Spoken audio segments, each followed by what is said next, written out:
বলছি ভোটের মুখে কলকাতা পুলিশের ডিসি শান্তনু সিনহা বিশ্বাস সহ একাধিক জায়গাতে কেন্দ্রীয় এজেন্সির রেড, কি বলবেন? এখন এই শান্তনু সিনহা বিশ্বাস যার নাম বলছেন তার উপরে নানা ধরনের অভিযোগ আছে। পুলিশ ওয়েলফেয়ার সোসাইটি নাকি সে তিনি একটা কিছু এরকম চালান। রাজ্যে কার কোথায় ট্রান্সফার হবে, কোন পুলিশ অফিসার মালদার থানা পাবে, কোন অফিসার মালদার থানা পাবে না, কারা শাল্টিংয়ে যাবে অর্থাৎ রিজার্ভ বেঞ্চে যাবে, এই সমস্ত সিদ্ধান্ত এই শান্তনু সিনহাবাবু নিজে নিতেন। মমতা বন্দ্যোপাধ্যায়ের বাড়ির ওসি ছিলেন এক সময়, সেখান থেকে প্রমোশন পেতে পেতে ডিসিতে পৌঁছেছিলেন। তো স্বাভাবিকভাবে তার বিরুদ্ধে, যার বিরুদ্ধে এত অভিযোগ, তো স্বাভাবিকভাবে তার বিরুদ্ধে তো ইডি হবেই। ও তো এতে ভাববার বা চিন্তা করার কি আছে? কিন্তু হরিশ্চন্দ্র নয় যে যার বাড়িতে ইডি যাবে না। এর আগেও দেবাশিস কুমার ও টিএমসি নেতাদের বাড়িতে কেন্দ্রীয় এজেন্সিতে রেড করেছে একাধিক।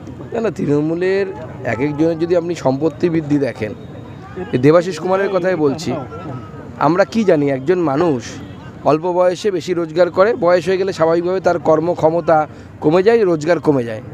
এই ভদ্রলোকের যদি আপনি দেখবেন, এই দেবাশিস কুমারের স্ত্রী সম্ভবত ওনার মারা গেছে, এরকম কিছু একটা আছে, আমার এই মুহূর্তে মনে নেই।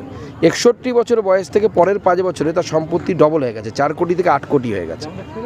উল্টো ব্যাপার আর কি। আমাদের যেমন অল্প বয়সে সম্পত্তি বাড়ে, লোকে বয়স হয়ে গেলে রোজগারের ক্ষমতা কমে যায়। এর উল্টো, যত বয়স বাড়ছে তত সম্পত্তি বাড়ছে। তো স্বাভাবিক এর বেশি সম্পত্তি থাকলে তো তার বিরুদ্ধে থাকবে। ভোটের আগে কেন্দ্রীয় এজেন্সিদের সক্রিয়ভাবে তৎপরতায় দেখা যাচ্ছে অভিযোগ তৃণমূলের, কি বলবেন? তৃণমূল তো ওরকম কথা বলবে, তৃণমূলের কথাকে পাত্তা কেউ দিচ্ছে না এখন। তৃণমূলের কথাকে পাত্তা দেওয়া বন্ধ করে দিন।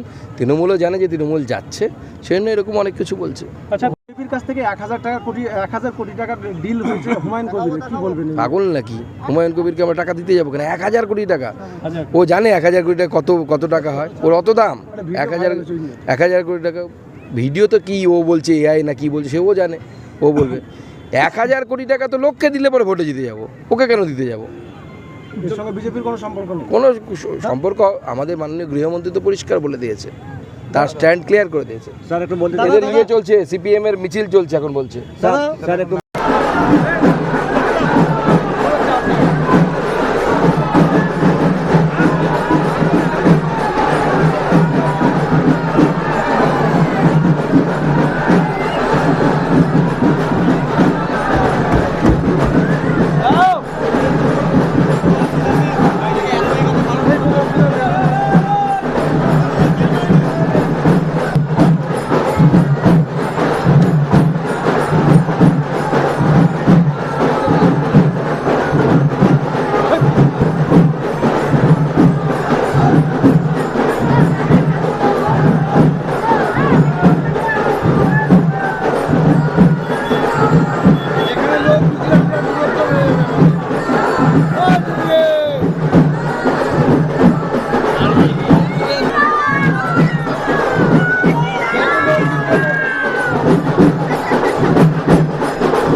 পেছান দূর হয়ে যাচ্ছে আমাদের, আরো পেছান, আরো পেছান।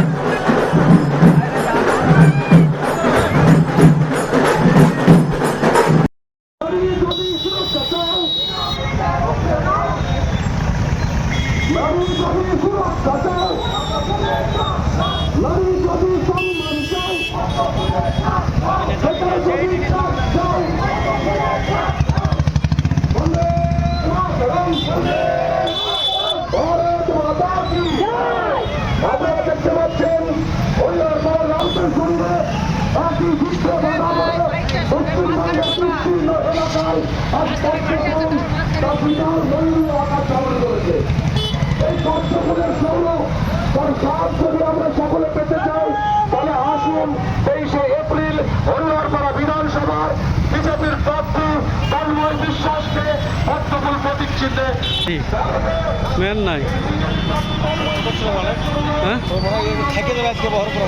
হ্যাঁ, ও হেলিকপ্টারে যাবে না তো।